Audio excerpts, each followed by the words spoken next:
இரண்டாவதாக, இயேசுவுடன் சிலுவையில் அறையப்பட்ட கள்ளர்கள் இருவர். அதில் ஒருவன் இயேசுவை பார்த்து, நாங்கள் நியாயப்படி தண்டிக்கப்படுகிறோம், நீரோ நீதிமான், உமக்கு ஏன் சிலுவை என்று கேட்டான். கேட்டவனை பார்த்த இயேசு, உன் பாவங்கள் மன்னிக்கப்படுகிறது, நீ குற்றத்தை உணர்கிறபடியினால் நீயும் இன்றைக்கு என்னுடனே கூட பரதீசுக்கு வருவாய் என்று சொல்லி அன்பான ஆசீர்வாதமான வார்த்தை அவனுக்கு கூறுகிறார். கேளுங்க. பிரதர் ரெக்ஸ் அவர்கள். தேவன் அருளிய எண்ணி முடியாத ஈவுக்காக கர்த்தரை நான் ஸ்தோத்திரிக்கிறேன். தகுதியில்லாத எம்மை தகுதிப்படுத்தி இந்த இடத்திலே கொண்டு வந்து நிறுத்திய தேவாதி தேவனுக்கு நான் நன்றி சொல்கிறேன். இந்த வாய்ப்பை திட்டமிட்ட தேவாதி தேவனுக்கும், இந்த வாய்ப்பை எமக்கு அளித்த பாஸ்டர் எங்கரன் அவர்களுக்கும் பாஸ்டர் அம்மாவருக்கும் உளமாற நான் நன்றியை தெரிவித்துக் கொள்கிறேன். முதலாவது இரண்டாம் வார்த்தை பேச வேண்டும் என்று சொல்லும்போது எனக்கு ஹோப் இல்லை என்று தான் சொன்னேன். ஆனாலும் தம்முடைய தாசருடைய ஜபத்தை கர்த்தர் கேட்டு பாஸ்டர் ஜெயராஜ் எபனேசர் மூலமாக எனக்கு ஒரு வார்த்தை கடந்து வந்தது. கர்த்தருடைய ஆவியானவர் என்னை கொண்டு பேசினார், அவருடைய வசனம் என் நாவில் இருந்தது என்று 2 சாமுவேல் 23:2 குறித்து கர்த்தர் என்னோடு கூட இடைப்பட்டார். அந்த வசனம் கொடுத்த தைரியத்தினாலும் எங்கோ இருந்த கட்டப்பட்டிருந்த இந்த கழுதை கர்த்தருக்கு தேவை என்று சொல்லி இழுத்து கொண்டு வந்து நிறுத்தியபடினாலும் உங்கள் மத்தியிலே நான் பேச துணிந்தேன். இப்பொழுதும் கர்த்தர் சிலுவையிலே மொழிந்த 7 வார்த்தைகளில் 2ஆம் வார்த்தை லூக்கா எழுதின சுவிசேஷம் 23ஆம் அதிகாரம் 43ஆம் வசனத்தை யாராவது வாசிக்கும்படியாய் நான் கேட்டுக்கொள்கிறேன்.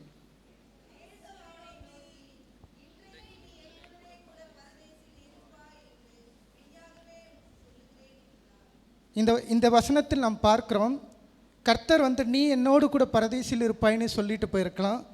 ஆனால் ஒரு 2 வார்த்தை பார்த்தீங்கன்னா இன்றைக்கே என்று சொல்லுகிறார். இன்றைக்கே என்றால் வித்தவுட் ஃபர்தர் டிலே என்ற ஆங்கிலத்தில் சொல்லலாம். மெய்யாகவே என்றால் நிச்சயமாக என்ற அர்த்தம்.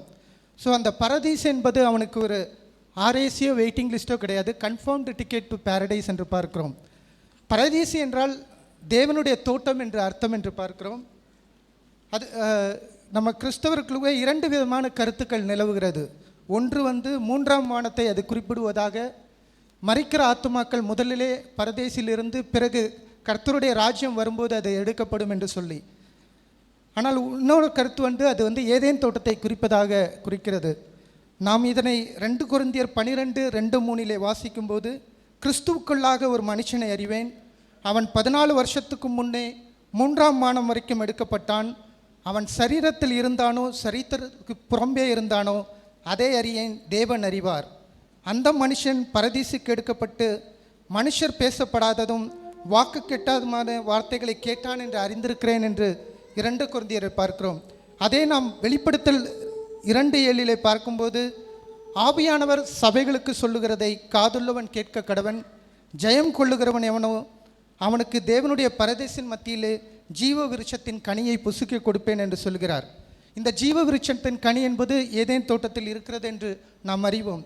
எப்படியா இருந்தாலும் இந்த கள்ளனுக்கு பொறுத்தவரை இது ஒரு பெரிய கிருபை என்று தான் நாம் சொல்ல வேண்டும். நம்ம பார்த்து முழு வேதாகமத்தில் இப்படிப்பட்ட கிருபையை நான் பார்க்க முடியவில்லை. மோசையை குறித்து கர்த்தர் சொல்லும்போது, என் வாசஸ்தலம் எங்கும் உண்மையுள்ளவன் என்று சொல்லுகிறான்.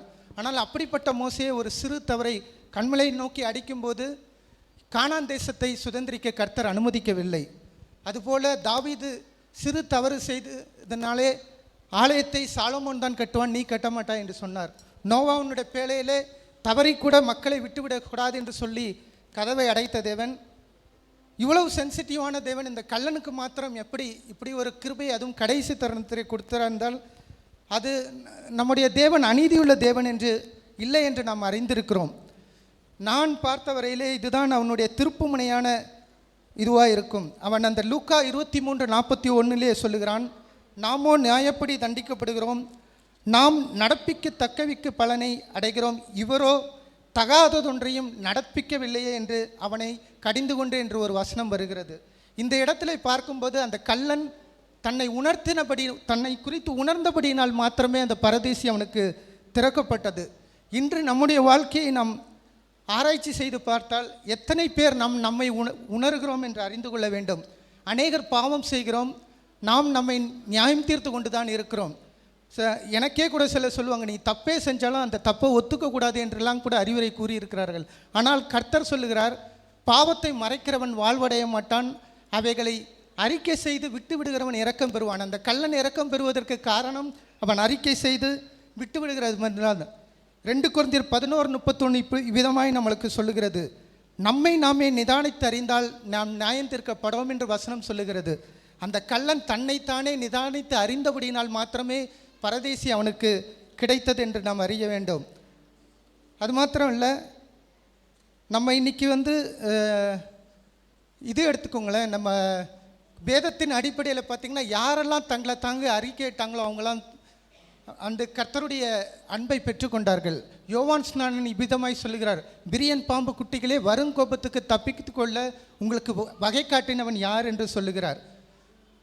சகையை பார்த்திங்கன்னா, நான் யாரிடத்திலாவது அநியாயமாய் வாங்கியிருந்தால் நாளத்தினையை திருப்பி கொடுக்கிறேன் என்று சொன்னபோது தான் கர்த்தர் சொன்னார், இன்றைக்கு இந்த வீட்டுக்கு ரட்சிப்பு வந்தது என்று சொல்லி.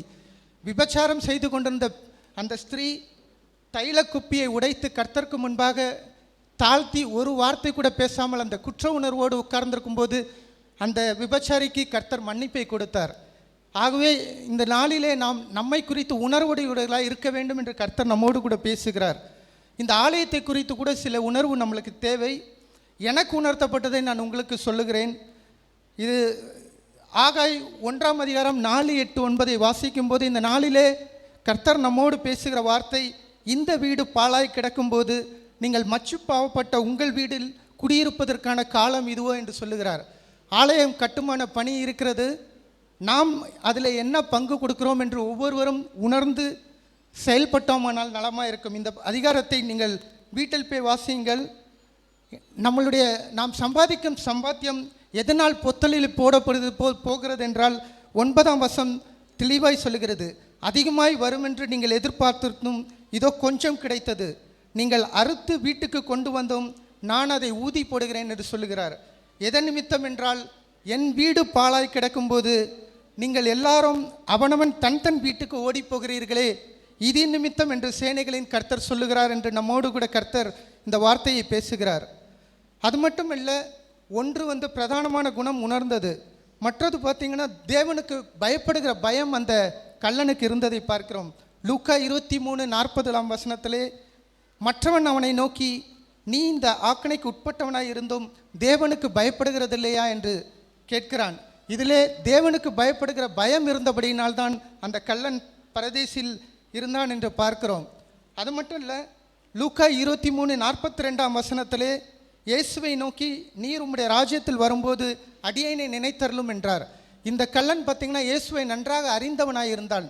நிச்சயமாக ராஜ்யத்தில் இவர் வருவார் என்பதை அறிந்திருந்தான். அது இல்லாமல் இவரால் நம்மை அந்த பரதேசிக்கு கொண்டு போக முடியும் என்பதை விசுவாசித்தான். மற்ற கள்ளன் நீ கிறிஸ்துவானால் என்று ஒரு கொஸ்டின் மார்க்கை போடுறான். நீ கிறிஸ்துவானால் உன்னையை ரட்சித்துக்கொள், எங்களையும் ரட்சி என்று சொல்லுகிறான். ஆனால் இந்த கள்ளனோ, நீர் உம்முடைய ராஜ்யத்தில் வரும்பொழுது அடியேனை நினைத்தருளும் என்று சொல்லுகிறார். அதனால்தான் அந்த விசுவாசத்தை கர்த்தர் பார்க்கிறார். 3 மணி நேரம்தான் அவன் சிலுவையில் இயேசுவை பார்த்தான். ஆனால் வாழ்க்கை முழுவதும் நம்ம இயேசுவை அறிந்தும் கேள்விப்பட்டும் நன்றாக உணராதவர்களாக இருக்கிறோம். 3 மணி நேரத்தில் அந்த கள்ளன் உணர்ந்தது போல நாமும் உணர வேண்டும். இன்று கூட வாலிபர்கள் தங்கள் சுய இஷ்டத்திற்கு வாழ்ந்து கொண்டிருக்கிறார்கள்.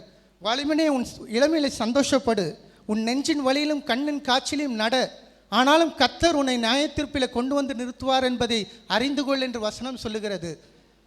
அது மட்டும் இல்லாமல் நம்ம நினைக்கிறோம், நம்ம சில சில உள்ளே இருக்கிற குணாதிசயங்கள் வயதானால் நம்மளால் மாற்ற முடியாது, இது ஜென்ம சுபாவம் என்று சொல்லுகிறோம்.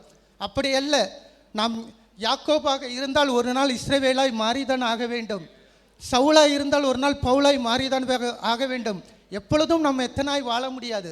எப்போதும் கிறிஸ்தவர்களை துன்பப்படுத்துவதற்காக நம்ம அந்த உத்தரவு பெண்டு கிறிஸ்தவர்களை துன்பப்படுத்தி கொண்டே போக முடியாது.